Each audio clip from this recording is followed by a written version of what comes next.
let's see. Got it. And I'm going to start the recording here in Zoomland. Hi, everyone on YouTube. We are recording.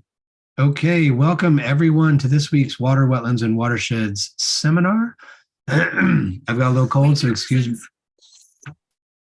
No, that's YouTube. Got to turn that thing off. All right. Obviously, YouTube thinks I need new lighting fixtures, which is true because YouTube is always right. Welcome, everyone, to this week's Water, Wetlands, and Watershed seminar. This week, we are very fortunate to have a lab alumna, good friend and colleague, Amy Langston, Dr. Amy Langston, and she is zooming in from Reno, Nevada. So Dr. Langston is an assistant research professor at the Desert Research Institute in Reno, and her research focuses on investigating responses of ecosystems to climate change and local disturbances and developing strategies for promoting ecosystem resilience. Prior to joining DRI, Amy was the Director of Restoration and Research at the Mojave Desert Land Trust in Joshua Tree, California, and she was also a postdoctoral research associate at the Virginia Institute of Marine Sciences. She received her PhD right there in that room in environmental engineering sciences at the Center for Wetlands in 2018, and so she's one of our famous alumna there that we're highlighting all of this semester.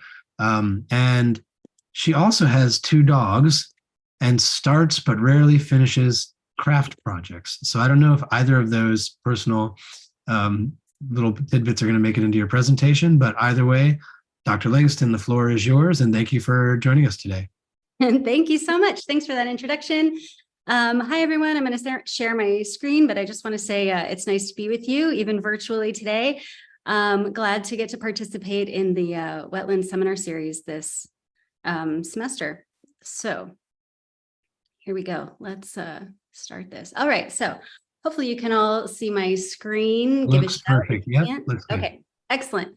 All right. So as David said, I work at the Desert Research Institute, DRI. It's the nonprofit research arm of the Nevada System of Higher Education. So it's kind of affiliated with University of Nevada at Reno, University of Nevada, Las Vegas, and some other colleges in the state. And I do various kinds of research, but generally speaking, I've done a lot of coastal research that started at my time in Florida, continued with my postdoc, and now that I live in sort of landlocked Nevada, I'm exploring non-coastal areas, and I did some work down in the Mojave Desert. So I'm always trying to expand and pursue areas of research that kind of pique my interest. And today I'm going to talk about a very new study that I'm doing in a Montane meadow. So just sort of a disclaimer, it's very early days in this study. I don't have, sophisticated analyses or sort of eye-opening results to share or anything. This is just going to be an overview, very descriptive presentation today.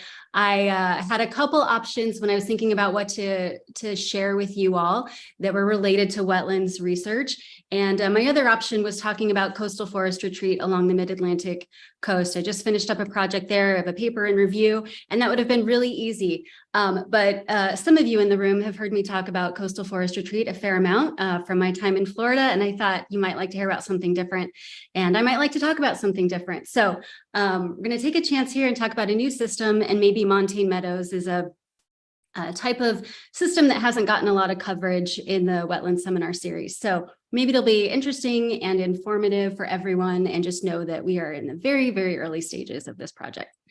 Let me just cut in for 1 second, Amy. Just so in the room, everything looked good. Y'all got good video, good audio, everything? Yep. Yeah, I got us together. We're fine. Okay. Thank you so much. Great. Okay, so I'm going to talk about this in kind of 3 sections. First, just set the context here, geographically speaking. So the Montane Meadow that I'm focusing on is in the Lake Tahoe Basin.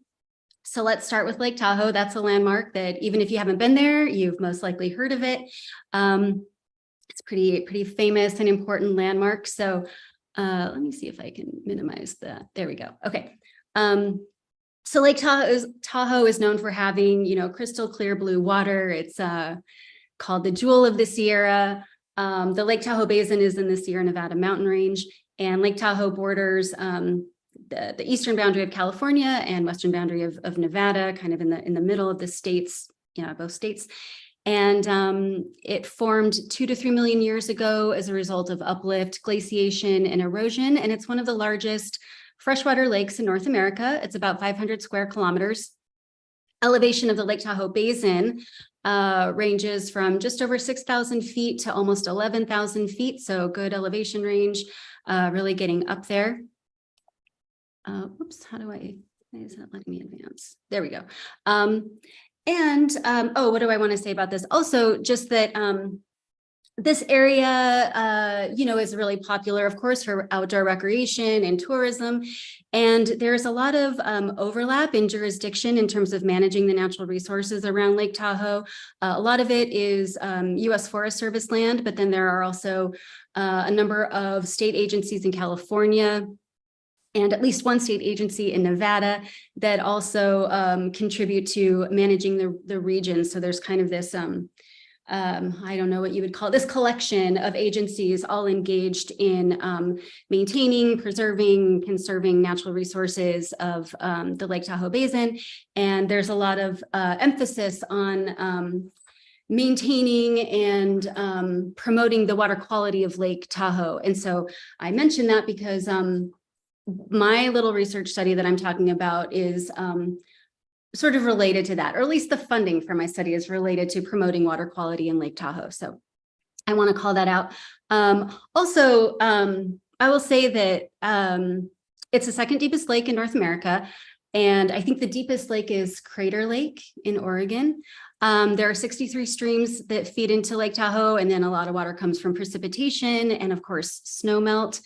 And then what I think is sort of interesting is Lake Tahoe has only one outlet. It's the Truckee River, and that flows northeast through the town of Truckee in California. It flows through Reno, just up the street from where I'm sitting now, and then continues northeast into Lake Pyramid, and that's it. So there's no sort of water body that flows out and connects with other waters that makes its way to the ocean. The outlet flows east to Pyramid Lake, so kind of cool. And then just a little bit about the history of the area. So the Washoe tribe, the Washoe people are the original inhabitants of the Lake Tahoe region, and they're the area that they have occupied for thousands of years is bigger than the Lake Tahoe region, but Lake Tahoe is sort of the center point of where they have been for a long, long time. And then on the heels of the California gold rush was the Comstock Era. So this was something, this era, 1859 to about 1880, when there was a silver rush in Nevada following the discovery of the Comstock lode. And the Comstock lode is this silver ore, this area near Virginia City, south of Reno, that was discovered. And so there was a big rush to mine the silver. And then, of course, in doing so, there was a high demand for timber and water to build mine shafts and support the towns that were popping up during this silver rush. And this map here on the left, kind of makes me laugh. So this map shows the hashed areas, show the estimated extent of historic logging in the Lake Tahoe Basin, and it's the whole area. The whole thing was historically logged. It's all hashed. And then also there's a network of flumes that were built, where these wooden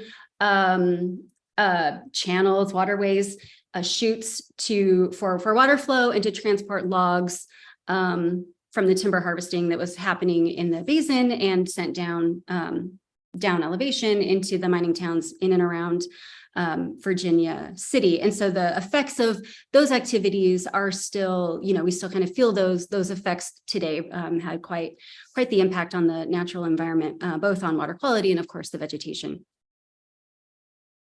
Okay, so I'm going to switch gears a little bit and just talk a bit about montane meadows in general, a little bit about their ecology. Montane meadows are a type of wetland, of course. These are wetlands that form in topographic depressions, valley bottoms in mountainous regions. And in mountains, there are kind of two categories of meadows. Let's say there are montane meadows and there are alpine meadows. Montane meadows are meadows that occur below tree line, so lower elevations. Alpine meadows occur above tree lines with the highest elevations of the mountain ranges. The hydrology, so montane meadows typically have shallow groundwater and then receive a lot of water from precipitation, snow melt, springs in the watershed, and also surface waters. And like wetlands in general, they have organically rich soils that support hydrophytic herbaceous plant species, lots of grasses, sedges, rushes, and then of course, herbaceous forbs. In the springtime, there are incredible wildflower displays, as you can see a couple examples in these pictures here. I think these are all examples of montane meadows in the Sierra Nevada, so fairly similar to the meadow that I will be focusing on today. And of course, like all wetlands, they provide a lot of important ecosystem functions in terms of habitat, biodiversity, storing carbon. They're highly productive ecosystems, and do a lot play an important role in cycling nutrients and promoting water quality and kind of controlling water discharge, especially when the snow is melting. So they catch a lot of water as well. So very important. And also montane meadows have very strong seasonality, of course. So in the winters, you have snow that covers the meadows. And then in the springtime, that snow melts and all that water from the snow flows through meadows. And that stimulates new plant growth. So you get these wildflower displays. And as the year goes on, the temperatures increase, the conditions get drier, the plants set seed and they die off as you enter fall. And so you see the meadows get sort of brown. And then eventually as winter comes again, snow covers the meadow. So you see the strong seasonality throughout the year. And that plays an important role in the sort of the plant composition there and the characteristics of the soil in the meadows. And in the Sierra Nevada, somebody has estimated that there are about 17,000 meadows.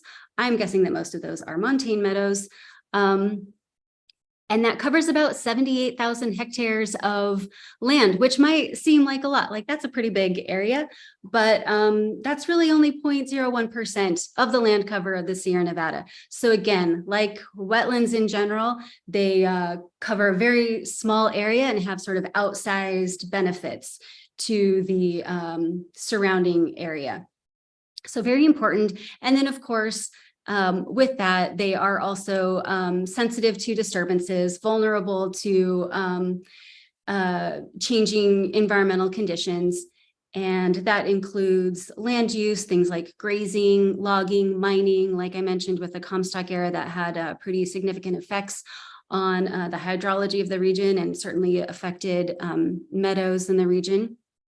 There's a picture here showing an incised channel, as a result of land use, and that's affecting flow and connectivity between this channel and the downstream meadow. And then also, of course, climate change. We're seeing this general trend of less precipitation, falling as snow, a shorter kind of snow season, and snow melt occurring earlier in the spring, and hotter, drier summers. So that's affecting the plant composition. We see some trends of shrub encroachment, xeric shrub encroachment, meaning that things like sagebrush, in my neck of the woods anyway, encroaching into meadows that again typically support more herbaceous wetland vegetation. And consequently, that means that these wet montane meadows can become dryland meadow systems, and that reduces the amount of soil, reduces the soil water content, reduces the amount of primary productivity of native vegetation and the plant composition, of course. It can promote encroachment by invasive plant species as well as xeric shrub species, reduces the carbon storage capacity of the meadows, and also alters nutrient cycling and water quality benefits that meadows can provide for surface waters that flow through. Okay, so with that sort of sets the context a little bit. And now I'm going to talk about Spooner Meadow. So Spooner Meadow is my meadow of interest at the moment. This is the largest meadow complex on the Nevada side of the Lake Tahoe Basin. You can see it marked with a star on a map there. And it's about 0.25 square kilometers. It's in a state park called the Spooner Lake and Backcountry State Park in Nevada. It's about 2,000 meters above sea level in elevation. And this meadow is, as far as I can tell, and has been kind of confirmed by other folks, is really overlooked in research that's happened covering meadows in the Lake Tahoe Basin and in the Sierra Nevada in general. So there are lots of meadow complexes, large meadow complexes on the California side of Lake Tahoe, and those get lots of attention, and reasonably so. I think there are just more research institutions like near those meadow complexes, and California has sort of more funding and regulations to like conserve, protect, and study wetland systems, more so than Nevada. And so there's just sort of more opportunity to study these meadow complexes on the California side of Lake Tahoe. And also Spooner Meadow is, it's not hard to get to, it's easily accessible, but it is pretty far from these other meadow complexes that get a lot of attention around Lake Tahoe. So I was interested in studying this particular meadow because I wanted to do some research in the Lake Tahoe Basin, do something that was kind of close to home, and was looking around to see, maybe where some gaps in our knowledge of the region are. And because I have a lot of experience working in wetland systems, I thought working in a montane meadow would be really interesting, and there would be some interesting questions to ask. And kind of doing some background research, I learned about Spooner Meadow, and really there's just nothing out there about it. I found one study that I think was published maybe in the 90s that uses data from a little study that happened in the 60s. So eventually someone published a little phenology study that they did that included some of the meadow vegetation found at Spooner. And that's it. And I've talked to folks at the state park where Spooner Meadow is, and they don't have any data or anything to share. Certainly there's some institutional knowledge, but it just seemed like this was an opportunity to learn more about this meadow. And I was aware of a funding source that I thought would maybe support my interest in studying this meadow. So a little bit about the hydrology. There is a creek called North Canyon Creek that flows through Spooner. You can see it here on this map. It starts near Snow Valley Peak, north of Spooner Meadow, and then travels down about, about 5 miles, 6 miles to Spooner Meadow. Spooner Meadow is that orange yellowy polygon there, and then makes its way down and flows directly into Lake Tahoe. And back again during the Comstock era, there was a flume that was built through North Canyon, where the creek is, to transport lumber and water. And of course, that's had lasting effects on the creek and on the hydrology in this area of the Lake Tahoe Basin, much like the broader region. And then there is also a reservoir, Spooner Lake. Spooner Lake used to be the eastern portion of Spooner Meadow, and it was dammed in the 1860s, again during the Comstock era. And Spooner Lake receives water from largely from snowmelt and from some surrounding seeps. And it connects to Spooner Meadow. They do dam releases in the spring, following snowmelt. And the outflow from Spooner Lake connects, I think currently it connects to like a man-made channel that connects to North Canyon Creek and flows through Spooner Meadow. And then also that water makes its way to Lake Tahoe. And this water source has been used for different purposes over the years. And currently it's a very popular recreational fishing spot. So now getting to kind of the heart of the matter, Spooner Meadow, this project that I'm doing is a project that, initially the main goal was to evaluate ecosystem functions of this meadow, and as a way to evaluate ecosystem health and resilience of Spooner Meadow to the effects of climate change. That's what I was initially really interested in investigating. And do that through monitoring soil, vegetation, and hydrology characteristics of the meadow. And then there's been now that it's expanded a little bit in that this project is also meant to provide some baseline data to inform some restoration work that is planned for Spooner Meadow that I didn't know about when I kind of initially started thinking about doing work in Spooner Meadow, and I wrote a research proposal to study this meadow. And then just so happened that the state of Nevada already has some plans to do some restoration work to, I don't know a lot about it. I'm not privy to the details of it, but it has to do with rerouting outflow from Spooner Lake and maybe removing this man-made channel that it currently flows directly into, and improving or having the outflow from the lake directly connect with North Canyon Creek. And then maybe also dealing with, there are some ditches in the meadow as well that are left over from decades ago when there was a lot of grazing and sort of agriculture in the region.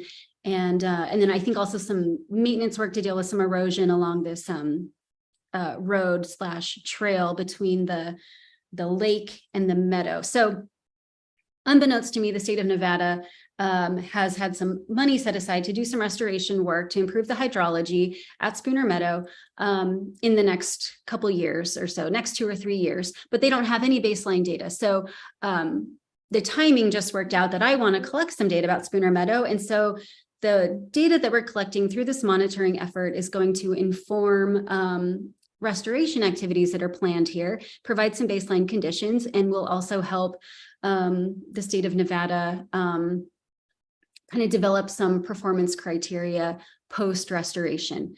And this project is funded by the Nevada Division of State Lands, which manages the state parks in Nevada, and it's through their Lake Tahoe license plate program. So, and you can see these license plates all over the place, but there are people who, pay extra to buy a Lake Tahoe vanity license plate, and that extra cost of that plate goes into a fund. And then that fund is used to support research and conservation efforts in the Lake Tahoe Basin that are related to improving the water quality of Lake Tahoe. So my study here, I'm interested in evaluating characteristics of the meadow and how the meadow benefits water quality of North Canyon Creek that flows through it and flows directly into Lake Tahoe. So that's kind of the setup for this study. And I have some objectives. Just bear with me. I'll read through these a bit so you can understand kind of some of the things that I hope to accomplish through this work. One, to increase our understanding of the ecological dynamics and climate vulnerability of Spooner Meadow, which is an understudied meadow, and use that to inform upcoming restoration activities. And to monitor meadow characteristics so that we can evaluate different ecosystem functions, things like, and dynamics in this system, things like habitat, biodiversity, primary productivity, plant phenology, decomposition, and again, water quality benefits to North Canyon Creek. I'm also interested in looking at some long-term climate trends in the region, snowpack, temperature, precipitation. And also, this is a great opportunity to engage community college students in a research project. So DRI is next door to Truckee Meadows Community College. And so there are lots of, there are a growing number of opportunities to work with those students. And I think that's really important. So just a quick plug, even though probably all of you in attendance are past this stage, but if you have the opportunity to work with community college students, I highly recommend it. I started out as a community college student, and still to this day, I think it's one of the best decisions I ever made in my whole life. And I think sometimes when community colleges are typically near universities, and so it's easier to give kind of opportunities to students at universities, and sometimes we overlook our community college students. So I am really interested in finding ways to work with community college students in my neighborhood and give them some opportunities to explore careers or academic pursuits related to managing natural resources or pursuing degrees, related to ecology, and showing them some opportunities that are pretty close to home. So that's been a big objective of mine. And then also there's opportunity, hopefully, for this to become a long-term study. I hope that we'll be able to monitor the meadow after the restoration happens, so we can kind of have this nice data set pre and post restoration, and then perhaps even expand this study to look at some other meadows. There are some other smaller meadows on the Nevada side of the Lake Tahoe Basin, and again, that I think no one pays attention to. And it would be nice to also learn more about those systems and understand the dynamics of these systems and their resilience to climate change and disturbance. I think there might be some differences compared to meadow complexes on the California side. And it would be cool if this could grow to look into that as well. But it's early days. Okay, so I do just want to acknowledge that, when I started kind of developing the idea for the study, it was during a drought. We'd been in a drought for a long, long time. And so that's been one of the big concerns, like how does long-term drought affect these wetland systems in the Sierra Nevada? And then, of course, we had this record snow year this past year. So this is just some data from a local weather station. We had these snow tell stations nearby, and there's one pretty close to Spooner Meadow. So I snagged some data from that, just going back to 2019, to show the sort of typical trends. And this is snow water equivalent is what I'm showing here, a metric that's commonly used. This is showing snow water equivalent is the amount of water available in snow. And so, typically, at least before this year, it peaked at about 50 centimeters. And then, of course, this past year, it was almost 150 centimeters. So just a massive amount of snow, a lot of snow melt, which is great. That's really great. But it is sort of funny to start this study that I thought would really be looking at these long-term and continuing trend of drought conditions. And we just had this massive snow year. So, but it was also a great time to start the study because it was a beautiful spring, lots of wildflowers, and it's maybe nice to see the meadow maybe in its sort of peak conditions. And then we'll see, what changes over the next couple of years as we continue collecting data. So I have, sorry for the barking, if you can hear that, she'll settle down. I have 5 study plots that are scattered across the meadow, and there's not much rhyme or reason to them. I just wanted to get some good representation of this meadow. It's a fairly large meadow, and I wanted some plots that were near North Canyon Creek, that were a little higher in elevation, that were on closer to the highway that goes past. And so here's where they are.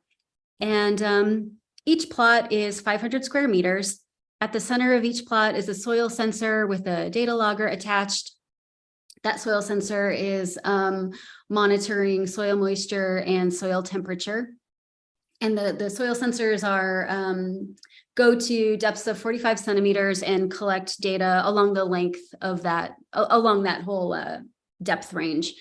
And then I also collect vegetation data from 5 quadrats in each of these plots, and they're overall square meter vegetation quadrats, but then collect different measurements from each corner of that quadrat. So in quarter square meter quadrats, we collect data on the species composition, percent cover, and plant density. Also, we've collected some above ground biomass and to look at plant productivity. So most of these plants are annual, so we can get a good sense of primary productivity this year by measuring above ground biomass. And then also collecting some data on plant phenology, or the kind of life cycle dynamics of the plants in terms of when they flower, when they set seed, and when they die off, and looking at that in relation to climate conditions, specifically temperature and precipitation. And then also we've collected some above ground biomass and deployed some litter bags out there so that we can look at decomposition rates over time. So today I'm going to show a little bit, just like very preliminary summaries, let's say, on plant species composition and plant productivity. I'm not going to share anything on phenology or decomposition yet. It's too early. I don't have enough data to share anything particularly interesting on that, but there's a little bit I can share. And before I do, here's just a little bit on related to soil moisture. Just some very, again, like preliminary summaries of water content trends over the last couple of months. So hottest months of the year. We installed these soil sensors in early July, and each of these lines shows shows water content, or the volume of water per cubic meter per volume of soil. So again, in cubic meter per cubic meter units. So each line on these plots represents a different depth segment. I think these are averaged. So sort of the average water content between 0 and 15 centimeters, 15 to 30 centimeters, and 30 to 45 centimeters. And then I took, the data loggers are gathering data I think at 15-minute intervals. And so there's lots of data. These are just daily averages, which may not be the best way to show these, but here we are. This is what I have. And I'll just mention a few things, a couple things really, kind of going backwards with plots 4 and 5 that are highlighted here. So they have the highest water content, which makes sense because those two plots just happen to be closest to North Canyon Creek. It might not look like that on the map, but plot 4, even though it looks like it's farther from North Canyon Creek, it's if a little creek can be braided, it's sort of, there are these like little braided channels that plot 4 is kind of among. So these plots tend to have a lot of standing water, more so than the other plots. So it makes sense that they have higher water content. And then plot 3 has very low water content. That plot's a little bit higher in elevation. It's when you're out there, it's clearly drier. And then plots 1 and 2 fall in the middle there. And in those plots, it's more apparent that water content is lower at the surface, and there's sort of more water stored as you get deeper down the soil. And then just very briefly about soil temperature. Again, we're looking at soil temperature in down through soil depth from 3.5 centimeters below the surface down to 45 centimeters below the surface. And all I'll say about this at this point is just that temperature, again, during the hottest months of the year, at this soil depth range varies from about 10 to 15 degrees Celsius. And, the soil is warmer near the surface and cooler as you get deeper. And that all kind of lines up. Okay, so a little bit about the vegetation. Oh, and this, I'll just give a shout out. So these are 4 interns of mine from Truckee Meadows Community College who are working with me this semester. I just took them out to the meadow for the first time last week. We had a great time, and they helped me collect some plant phenology data. And here is a little representation of some of the dominant plant species that we find out in the meadow. There are lots of plant species out there, many that I still don't know, haven't been able to identify yet, but here are some of the major players and ones that I have been able to identify. So some rushes, there's Juncus effusus and Juncus mexicanus, both quite common. A sedge species, Carex aquatilis, which is probably the most common thing I see out in the meadow. Some grasses, some examples of grasses out there, Deschampsia elongata, Agrostis pallens, and then some nice wildflowers, some forbs. There's at least one penstemon out there. Paradiridia, that's a plant in the carrot family. What else do we have? We have some Trichum ascendens, that's a purple daisy. Gallium apirini, a bedstraw, and then also Geum macrophyllum, which is an herbaceous plant in the rose family. So nice representation across different plant families. And just know that there are many more rushes and sedges out there, different species that I have not identified because it's very difficult. All right, so, and I have categorized the vegetation in these groupings at this point as, rushes, sedges, grasses, forbs, and then accounting for bare ground as well. So here's just what we have so far, what we know so far about percent cover of the vegetation across these different plots. at Spooner Meadow, and just to show a little bit of the variability of kind of comparing between the different plots. So what we see is that plot number 3 has the most bare ground. That's that plot in the middle that's a little bit at higher elevation and has drier conditions. And it's just clear when you're out there that it is the vegetation is a little patchy. There's also what seems to be some rodent or squirrel activity. There are a lot of burrows in the ground. So there's also some land disturbance around that plot as well. And plots 1 and 2 have a lot of forbs, a lot of vegetation cover by forbs. That's also clear out there. There's a lot of different wildflowers in that particular part of the meadow, just higher biodiversity on that side of the meadow than on the east side of the meadow.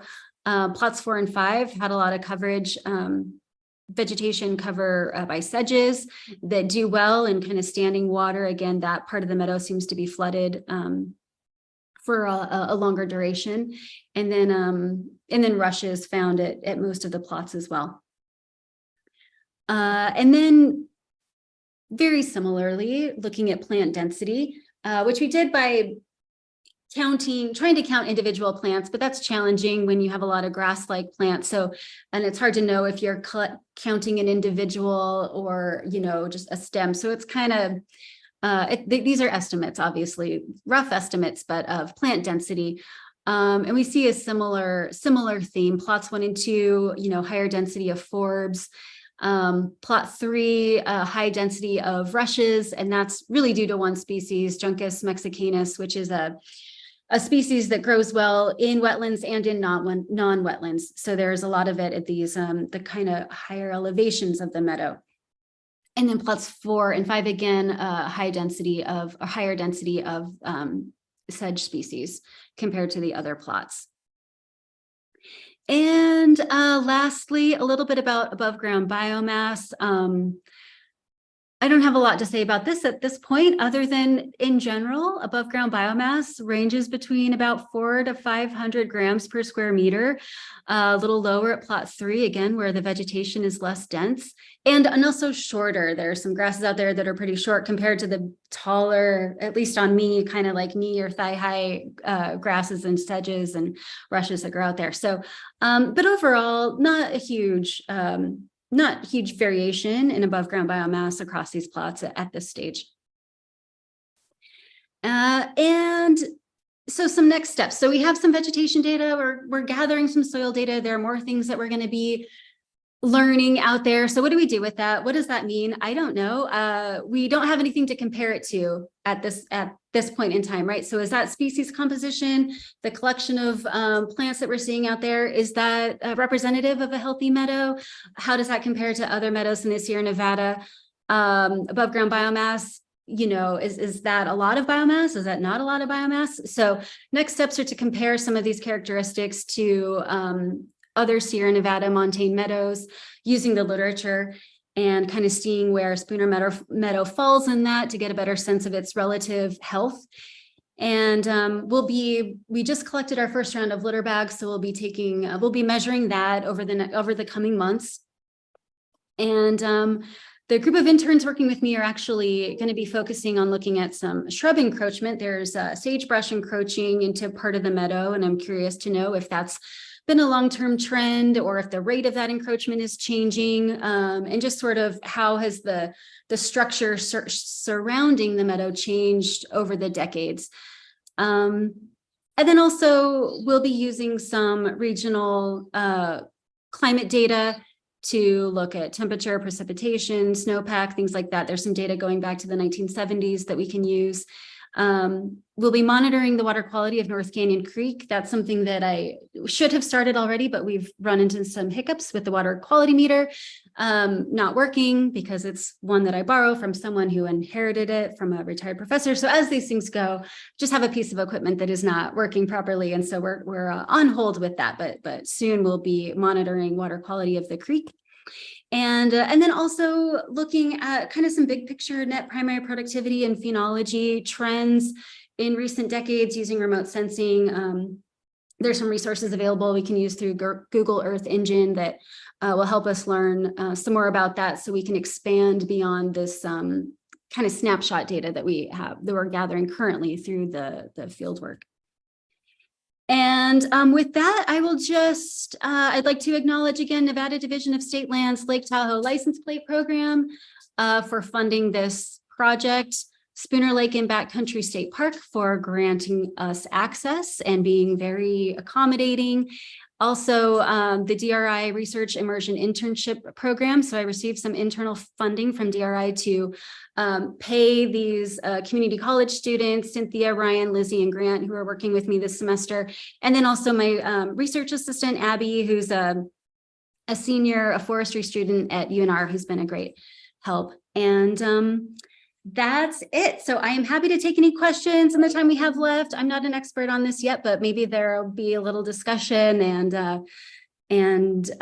that's it. Thank you very much. I will. All right, let's give a round of applause to Dr. Langston. Thank you very much, Amy.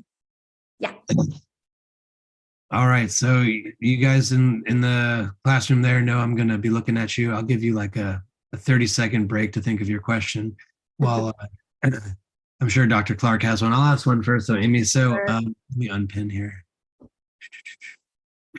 So the hydrology of that site seems like highly, well, it's rain fed, but also highly dictated just by the flow regime of that creek, right? Yeah. Are there any like biotic interactions? Do you see beavers? Do you see like, are there other critters out there that are changing the way that wetland floods or drains? Yeah. Good question. So there used to be a lot of beaver activity. I don't think there is anymore. I think that's just not happening anymore in the area. But like in, I don't know, 100 years ago or early, kind of like 1800s to early 1900s, there were a lot of beaver dams along North Canyon Creek that did affect the flow, so much so that part of the land management back then was to dig channels through the meadow to divert flow so that water would still reach the meadow and kind of get around those beaver dams. But I don't think there's anything like that anymore. And in fact, I think there are people that have been surprised to learn that there was beaver activity in that region before. But historically, that has been something that's affected interactions. Yeah, well, I'll segue into a question from online and then we'll go to Mark. So Jason Everett asks whether, do you know what type of restoration work is proposed for the area? So what's the goals of that work? Okay, I don't know much about it. As I mentioned, it's to do with improving the hydrology, doing some work to improve the flow of North Canyon Creek and the flow from Spooner Lake. So Spooner Lake is really close to the meadow. It's a really short distance where this outflow from the lake goes into the meadow, but currently the little I know and can see on the ground is it flows into a man-made channel, and that channel it's not great. And then that connects to North Canyon Creek and that flows into the meadow. So I think the plan is to get rid of that channel and just have outflow from the lake go directly into North Canyon Creek and to kind of restore like how it naturally flowed, natural in the sense that the lake didn't used to exist, but to have it go into North Canyon Creek. And then also do some improvements to this maintenance road / trail between the lake and the meadow because there have been some issues with erosion and there are culverts under the trail. So I think there's some work to make improvements to the culverts. So just generally, that's about all I know, but to try to improve the hydrology. And that's based on some work. There's a consulting company that had these recommendations for how to improve hydrology. And it's from a work that was done maybe 10 years ago. And so I think the state is sort of just going to implement that because that's what they have. So they're just going to go forward with it. But I don't know if there have been any modifications to the plan, but that's kind of the general idea. All right, thank you, Amy. We'll go to Dr. Clark. Hey, Amy, thanks very much for your introduction to Spooner Meadow. I sensed a much more pleasant sampling environment, perhaps drier air, not quite so humid, cooler, maybe even less bugs. Either way, that was quite pleasant. My question is, what, from a kind of ecological driver of succession, what's maintaining these meadows as meadows? Are there other forested wetlands in the area? And is it purely a tree community that's not able to deal with the moisture? Or does fire play a role? Does grazing play a role to maintain these meadows? I'm just kind of curious what like a larger scale driver might be at play. Yeah, fire and grazing probably play roles in maintaining these meadows as herbaceous systems, but I think largely it's just that the woody plants in the region are upland species and just don't do as well in these wetland environments that are flooded for a fair amount of the at least of the springtime, and so these herbaceous plants are able to do well. And I'm trying to think. I mean, there are some dynamics over time, just as the hydrology kind of changes over time. You'll see times where maybe the meadows do have more encroaching shrubs. There are a lot of willows, though, so there are some shrubby trees that occur in the meadow as well. So along North Canyon Creek through the meadow, they're pretty dense stands of willows through the area, but for the most part, all the woody plants just don't seem to do well in the wetter environments of these meadows. There are some dryland meadows as well that are not so much in this area, but at least in the Great Basin region in general. And there are some mountain regions that are part of the Great Basin area. And those tend to be shrubbier, but at least the Montane meadows in the Lake Tahoe Basin, and I think in the Sierra Nevada in general, really tend to be environments that support herbaceous plants. And I think that's just because of the hydrology is the main driver, that these woody species don't do so well in those wetter environments. Great, thank you. All right, we'll go to the room there. I'm going to spotlight you guys so you can see yourselves big here. Questions from students in the room or students on Zoom?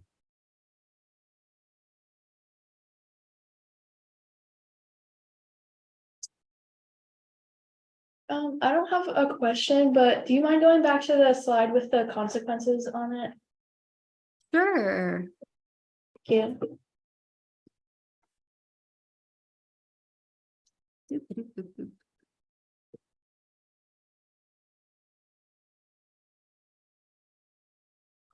This one? Yeah, thank you. Someone's trying to take some more notes for their write-up, I think. Oh.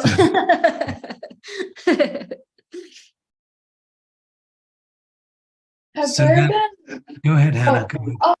Question. Have there been studies on restoration efforts in other meadows in the basin that are maybe going to be able to predict how the ecology might change with these restoration efforts in Spooner Meadow?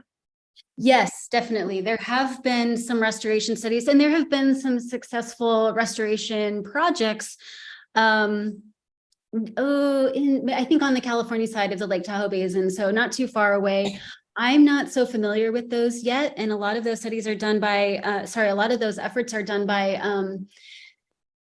organizations that specialize in meadow restoration work, and so sometimes learning about the details of those studies is hard. There's not necessarily a published scientific paper talking about the restoration work and the success of the restoration, but there are definitely examples, and I have actually talked to someone who runs a restoration firm in the area, and we're going to meet up to talk about restoration in general. So yes, there are some examples that we can turn to learn about how meadow ecology responds to restoration efforts. Yeah, and that's a really good point. All right, and Nathan has maybe last question. Nathan. So on that, I was wondering, and you said, kind of based on what Mark said too, about like if hydrology is the main driver of these, you've seen when they've had these really long droughts, has there been, like in the California side, other places been studied? I know you said they haven't been studied that well here in Nevada, so, and you're doing like the initial work on it, but have there been encroachments of like the upland species down in, and would you see as you get wetter now, like potentially in your meadow, like some of these upland species that are on the periphery dying back then? Or I just didn't know if you had any information or ideas or thoughts on any of that stuff. Yeah, there are some studies that have looked at shrub encroachment. I don't know so much about this trend. I guess I'm just assuming that there's kind of this ebb and flow sort of Mhm. trend, that when it gets wetter, then the shrubs sort of retreat, and the herbaceous plants are able to kind of, expand back into the edges of the meadow. But there are some studies looking at shrub encroachment and seeing a trend between drought conditions and shrub encroachment. There are some studies in the Rocky Mountains that I've come across, and there are at least 2 studies that I've looked at for meadows in the Sierra Nevada. In fact, I'm having my interns read one of those papers, and we're going to discuss it on Friday. So yep, there's some work that's been done trying to examine these long-term trends of kind of this transition, this ecotone between the woody vegetation and the meadow vegetation, and kind of how that moves over time in response to climate and specifically drought conditions. Yeah. Thank you. Yeah, and great talk. Glad I was able to attend. All right, we'll give one more round of applause to Dr. Langston. Thank you so much for zooming in, and we'll see you in 2 weeks. So yeah, Amy's coming for the bash, so we'll see her here. Thanks everyone. Make sure to get your write-ups. So I've been giving you kind of a good and easy pass the first 2 weeks of the write-ups, but I do see that some of you are following the abstract sort of form that is, those 2 readings, and some of you are kind of just more winging it. So I'll just give you some feedback. Let's try to format your submissions in that abstract form. Those 2 papers that are listed with every assignment, you can take a look at them, and you can always reach out if you have any questions. Next week, we will have Dr. Matt Cohen live and in person in the room there. So we will see you next week. And until then, take care of each other, take care of yourselves, and see you later. Bye, everyone.